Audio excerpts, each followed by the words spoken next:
Hello student, कैसे हैं? तो आज हम लोग जो है ओम का नियम पढ़ेंगे। क्या पढ़ेंगे? ओम का नियम। तो इसमें ओम का नियम में हम लोग देखते हैं, इसमें कह रहा है कि यदि किसी चालक की भौतिक अवस्थाएं, भौतिक अवस्था मतलब अरे लंबाई चौड़ाई गरम ठंडा, समझ रहे हो ना? ये भौतिक अवस्था में इसमें कोई परिवर्तन न हो, यानी अपरिवर्तित रहे, परिवर्तित न हो।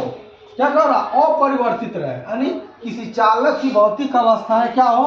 अपरिवर्तित रहे, तो उसके सिरों पर लगाए गए विभवांतर, उसके सिरों पर लगाए गए विभवांतर व उसमें बहने वाली धारा, उसमें बहने वाली धारा का अनुपात क्या होता है? नियत रहता है। बात समझ में आ रही है? तो अब मान लीजिए इसके सिरों के बीच जो है विभवांतर क्या है? इसके सिरों के बीच अगर जो विभवांतर भी है, ठीक भी है, और इसके सिरों के बीच विभवांतर भी वो उसमें बहने वाली धारा अगर जो आई है का अनुपात क्या होता है? नियत रहता है। क्या होता है? नियत रहता है, अर्थात नियतांक रहता है। तो मान लो यह आर है, यह क्या है? नियत है या नियतांक है। ठीक, नियत रहता है, ये नियम है, यही ओम का नियम है। ठीक, या इसको ऐसे हम लोग कहते हैं, यदि किसी चालक की भौतिक अवस्थाएं जैसे लंबाई चौड़ाई ताप आदि में वृद्धि नहीं होती है, तो भी जो है आई के क्या होता है? अनुक्रमानुपाती होता है। क्या होता है?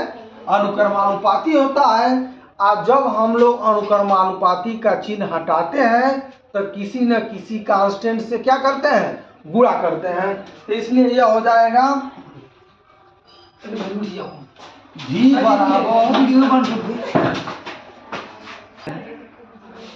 तो ये क्या है? v अनुक्रमानुपाती क्या है? यह v अनुक्रमानुपाती आई या v समानुपाती क्या कहेंगे? आई कहेंगे। ठीक, तो अब यह अनुक्रमानुपाती का चिन्ह जब हटाते हैं तो किसी न किसी कांस्टेंट से क्या करते हैं? गुणा करते हैं। तो ओम का नियम है, इसलिए यहाँ पर r का गुणा करेंगे, r i हो जाएगा। ठीक, इसी प्रकार से यह क्या हो जाएगा? दिस इंप्लाइज दैट v बटे आई, क्या कर लेते हैं? v बटे आई इजिकल टू क्या हो गया? r। ये हो गया कि नहीं हो गया?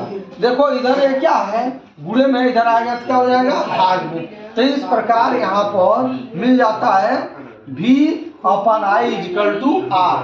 और ध्यान दो, यह r क्या कहलाता है? r क्या कहलाते हैं? यह नियतांक है, r है, इसको हम लोग क्या कहते हैं? प्रतिरोध कहते हैं। क्या कहते हैं? प्रतिरोध। समझ में आ गया? तो अब अगर जो हम लोग प्रतिरोध का मात्रक निकालें तो क्या हो जाएगा? प्रतिरोध का मात्रक निकालें तो क्या हो जाएगा? प्रतिरोध,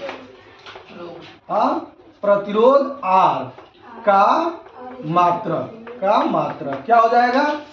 ध्यान दो, क्या हो जाएगा? अब यह विभवांतर है, विभवांतर का मात्रक क्या होता है?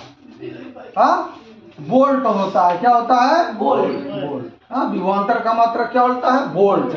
आई धारा का मात्रक क्या होता है? अरे विद्युत धारा का मात्रक पढ़े नहीं है अगले वीडियो में? एम्पियर होता है। क्या होता है? एम्पियर। इसी तरह भूल जा रहा है सारी बातें। तो प्रतिरोध का मात्रक हो गया वोल्ट प्रति एम्पियर। इसी वोल्ट प्रति एम्पियर को क्या कहते हैं? ओम कहते हैं। क्या कहते हैं? ओम कहते हैं। ठीक, क्या कहते हैं? ओम कहते हैं। कोई दिक्कत नहीं है। और इसका सिंबल होता है ऐसे इसका सिंबल होता है, ध्यान देना। कोई दिक्कत नहीं है।